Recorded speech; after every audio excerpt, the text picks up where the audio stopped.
பாட்டி பார்த்துட்டிங்கன்னா எல்லாருக்கும் அட்வைஸ் பண்ணிட்டு குழந்தையும் வந்துட்டு ரொம்ப நாள் தொட்டில் காலியாக இருக்குது. அதனால நீங்கள் சீக்கிரம் 3 பேருமே வந்துட்டு ஆளுக்கு ஒரு 2 குழந்தைய பெற்றணும் அப்படின்ற மாதிரிலாம் அட்வைஸ் பண்ணிட்டு பார்த்தீங்கன்னா கிளம்பி போயிடுறாங்க. பாட்டி போன உடனே வித்யா பார்த்தீங்கன்னா தான் வேலையை காட்ட ஆரம்பிச்சிடுறாங்க. மனோஜ் பார்த்தீங்கன்னா நம்ம ஷோரூம் கிளம்புறேன்னு சொல்லிட்டு கிளம்புற டைமில் பார்த்தீங்கன்னா மனோஜ் நீ இனிமேல் வந்துட்டு ரோஹினி கூட பேசவே கூடாது, அவ கூட சேரக்கூடாது, என் கண்ணு முன்னாடியே வந்துட்டு அவகிட்ட சொல்லு அப்படின்ற மாதிரிலாம் சொல்ல உடனே மனோஜுமே பார்த்தீங்கன்னா ரோஹினியை கூப்பிட்டு வித்யா சொன்ன மாதிரியே சொல்லிடுறாங்க. இதனால் ரோஹினியுமே பார்த்தீங்கன்னா வெளியே போக முடியாமல் ரூம்குள்ளே உட்காந்து அழுதுட்டு இருக்காங்க. என்னை யார் கூடயும் வந்துட்டு சேர விடக்கூடாத மாதிரி பண்ணிட்டல, உன்னை என்ன அள வச்சு உன்னே நான் சும்மா விட மாட்டேன், உன்னையும் எப்படி கதற விட்றேன் பாரு அப்படின்ற மாதிரி நினச்சிட்டு இருக்கும்போது தான் பார்த்தீங்கன்னா ரோஹினோட அம்மா கால் பண்ணுறாங்க. கால் பண்ணி என்னம்மா இப்போ திடீர்னு கால் பண்ணிடுறேன், என்ன விஷயம் அப்படின்னு சொல்லி சத்தமாக கேட்க உடனே அவங்க அம்மாவை வந்துட்டு இன்றைக்கி என்ன நாளுன்னு தெரியாது, இன்றைக்கி என்னோடய பிறந்த நாள், எப்போவுமே நீ தான் ஃபஸ்ட்டு விஷ் பண்ணுவேன், ஆனால் இந்த வருஷம் அது கூட மறந்துட்டல, அந்தளவுக்கு அம்மா உனக்கு முக்கியம் இல்லாமல் போயிட்டோம் அப்படின்னு சொல்லி அம்மா ரொம்ப ஃபீல் பண்ணி சொல்ல உடனே ரோஹினி வந்துட்டு என்ன அம்மா நான் வேறு டென்ஷனில் மறந்துட்டேம்மா, சாரிம்மா மன்னிச்சிரு, நான் கண்டிப்பாக உன்னை பார்க்க வரேம்மா அப்படின்ற மாதிரி சொல்லிட்டு பார்த்தீங்கன்னா ஃபோனை கட் பண்ணிடுறாங்க.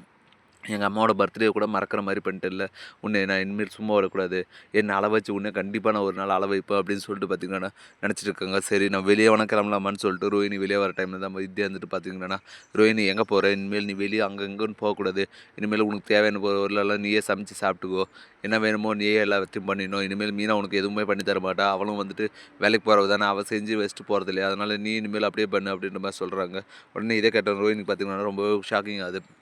அதே எனக்கு இதெல்லாம் செய்ய தெரியாது, அதுவும் இல்லாத இத்தனை நாள் மீனா தானே செஞ்சுட்டு இருந்தாங்க, அவங்களே செய்யட்டுமே, அவங்க நல்லா தான் செய்வாங்க, நான் எனக்கு அந்த அளவுக்கெல்லாம் தெரியாது அப்படின்ற மாதிரி சொல்ல, ஏன் நீ அந்த அளவுக்கெல்லாம் கற்றுலன்னா நீ என்ன அப்படியே சொகுசாக பங்களாவில் உட்காந்து இந்த ஏழை விட்டு பொண்ணு தானே, எப்படி உனக்கு சமைக்கிறது கூட தெரியாமல் இருக்கும், அதெல்லாம் ஏதோ உனக்கு தெரிஞ்ச அளவுக்கு சமைச்சு சாப்பிடு, இனிமேல் உனக்கு தேவையான பொருளெல்லாம் நீ தான் சமைச்சிடணும், இங்கே யாரும் உனக்கு பண்ணிவிட செய்ய மாட்டாங்க அப்படின்ற மாதிரி சொல்ல, சரி அத்தை அப்படின்னு சொல்லிட்டு பார்த்தீங்கன்னா வெளியே கிளம்ப, எங்கே கிளம்புற, அதான் சொன்னல உனக்கு தேவைந்தாலும் நீயே சமைச்சு வச்சுட்டு போன்னு சொல்லி போய் கிச்சனில் போய் ஆக வேண்டியதெல்லாம் சமைச்சு வச்சுட்டு அதுக்கப்புறம் கிளம்பு அப்படின்ற மாதிரி சொல்ல உடனே ரோஹினி பார்த்தீங்கன்னா உள்ளே போய் சரி என்ன பண்ணலான்னு தெரியாமல் ரோஹினி கிச்சனுக்குள்ளே போயிட்டு பார்த்தீங்கன்னா ஏதோ ஒன்று சமைக்கலான்னு சொல்லிட்டு போகிறாங்க. அந்த டைமில் பார்த்தீங்கன்னா ஸ்ருதி வந்துட்டு என்ன ரோஹினி கிச்சன் பக்கம் திடீர்னு வந்துருங்க, என்ன விஷயம் அப்படின்னு சொல்லி கேட்க உடனே ரோஹினி வந்துட்டு பார்த்தீங்கன்னா வித்யா சொன்ன எல்லா விஷயம் சொல்ல உடனே ரோஹினி உடனே ஸ்ருதி பார்த்திங்கன்னா கிண்டல் பண்ணுறாங்க. அத்தையோட ஃபேவரட் மருமக இப்போ வந்து அவங்களுக்கு தேவை இருந்தாலும் அவங்களே சமைச்சிக்கிற அளவுக்கு கீழ்த்தரமாக போயிட்டாங்களா, அந்த அளவுக்கு உங்கள் நிலமை ஆயிடுச்சு பார்த்தீங்களா அப்படின்னு சொல்லிட்டு சிரிக்க உடனே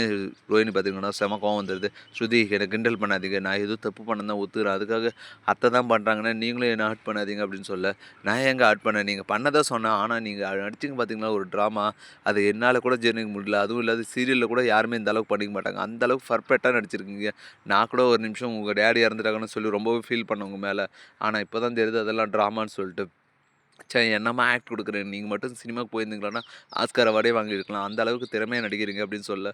ஸ்ருதி ரொம்ப எனக்கு கிண்டல் பண்ணாதீங்க, உங்கள் வேலை என்னவோ அதை மட்டும் பாருங்கள் அப்படின்னு சொல்லிட்டு பார்த்தீங்கன்னா அவங்களுக்கு கோவமாக திட்ட உடனே ஸ்ருதியுமே அது கோவப்படுறாங்க. ஆமாம் சொல்கிறதெல்லாம் ஃப்ராடு தானே, இதில் வந்து எது மேலே கோவப்படுறீங்களா அப்படின்னு சொல்லிட்டு ஸ்ருதியுமே எக்கடோ கெட்டு போங்க அப்படின்னு சொல்லிட்டு அங்கே அந்த கிளம்பி போயிடுறாங்க. சரி எல்லாத்துக்குமே காரணம் அந்த வித்யா தான்,